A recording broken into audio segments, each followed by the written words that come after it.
gente tem costume de falar, eu tô viciada naquela série.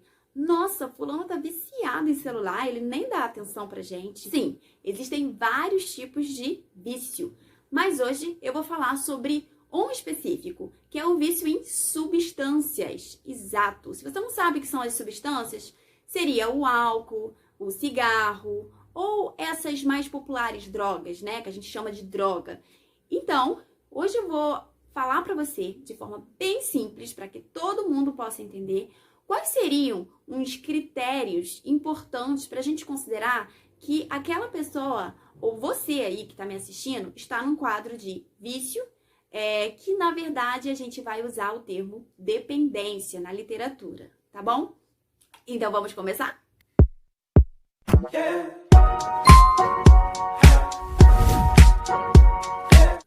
Oi pessoal, como vocês estão? Espero que vocês estejam bem. Hoje eu estou no friozinho do sul, mas nós temos um compromisso de fazer um vídeo toda semana, então vamos para o nosso vídeo. Pessoal, para começar você precisa entender que não é porque uma pessoa utiliza uma substância com regularidade, significa necessariamente que ela é dependente daquela substância. Para ser considerado dependente, existem alguns fatores. E você que está em casa hoje vai aprender. Número 1, tolerância. Tolerância, pessoal, é a necessidade de uma quantidade cada vez maior da substância para ela obter um resultado que ela tinha antes, um prazer. Então, por exemplo, se antes ela saía e tinha necessidade, por exemplo, de beber 2 ou 3 copos de cerveja numa noite, ela passa a ter a necessidade de fazer o dobro ou uma quantidade maior para obter o mesmo resultado que ela tinha antes. Isso a gente chama de tolerância. Número 2, abstinência. Por exemplo, se uma pessoa utiliza uma substância há muito tempo e ela para de utilizá-la, ou não usa num determinado dia, e ela começar a vomitar, começar a sentir enjoo, e aí ela passa a consumir aquela substância para aquilo não acontecer com ela, para ela não vomitar, não ficar enjoada, não passar mal. Isso a gente chama de abstinência. Número 3, a substância ela é consumida por um período maior do que aquele pretendido. Então, por exemplo, na cabeça da pessoa, ela só precisaria consumir, ela só iria consumir uma determinada quantidade naquele dia. Amanhã, no outro dia, e ela passa a ela mesma descumprir aquilo que ela planejou, porque ela precisa, o corpo dela sente a necessidade de mais, então aquilo que era pretendido não é bem o que acontece, não. Número 4, desejo persistente e esforço insuficiente para que ela consiga parar. Então, por exemplo, às vezes, por conta desses sintomas de abstinência ou por conta de alguns prejuízos que ela está tendo na vida dela, ela quer deixar de consumir a substância, ou pelo menos não consumir tanto quanto ela está consumindo. Mas ela não consegue. Número 5, muito tempo é gasto na obtenção da substância.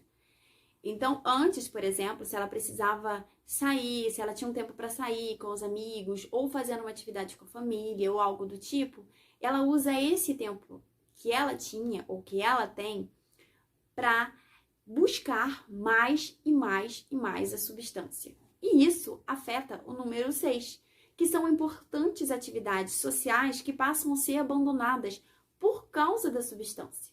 Então, isso afeta a família, afeta a vida afetiva, social, o trabalho dela, e todas essas áreas acabam sendo comprometidas por conta da substância. Número 7, ela acaba consumindo a substância, pode ser a bebida, o cigarro, né, ou as drogas de modo geral, de uma forma contínua, mesmo sabendo que está prejudicando ela.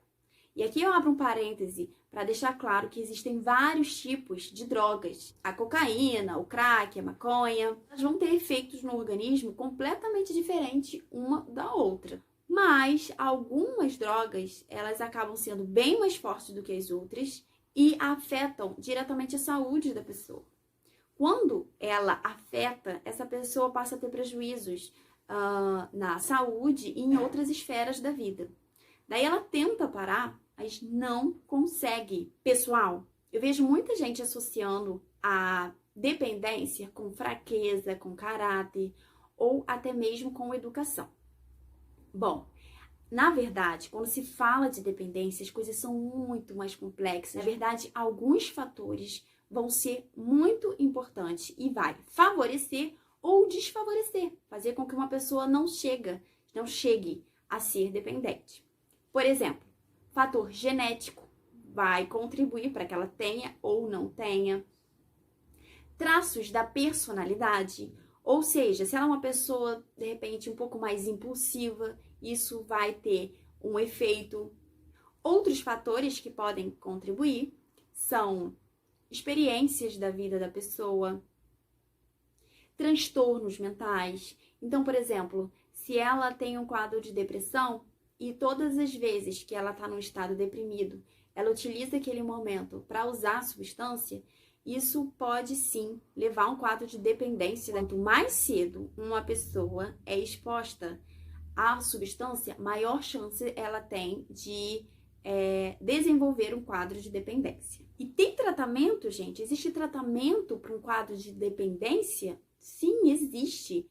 A pessoa precisa se reconhecer como dependente, porque se você não observa que você precisa de tratamento, que de fato aquela substância está causando prejuízos na sua vida, fica difícil qualquer pessoa ajudar você ou ajudar essa pessoa que você conhece. Então, a primeira coisa é ela reconhecer que ela tá num quadro de dependência. E é por isso que a gente tá fazendo esse vídeo aqui, tá bom? Número 2, ela precisa do apoio da família. Então, se eu tô falando aí com você e você tem um parente, tem um familiar que tá num quadro de dependência, ajude essa pessoa. Ajude essa pessoa a buscar tratamento e dê apoio para ela. Número 3, o tratamento adequado é um tratamento psicológico que vai ajudar essa pessoa a reduzir o uso da substância e em determinados casos pode cessar mesmo o uso e saber lidar com essa substância para que não afete a vida dela, negativamente falando, claro.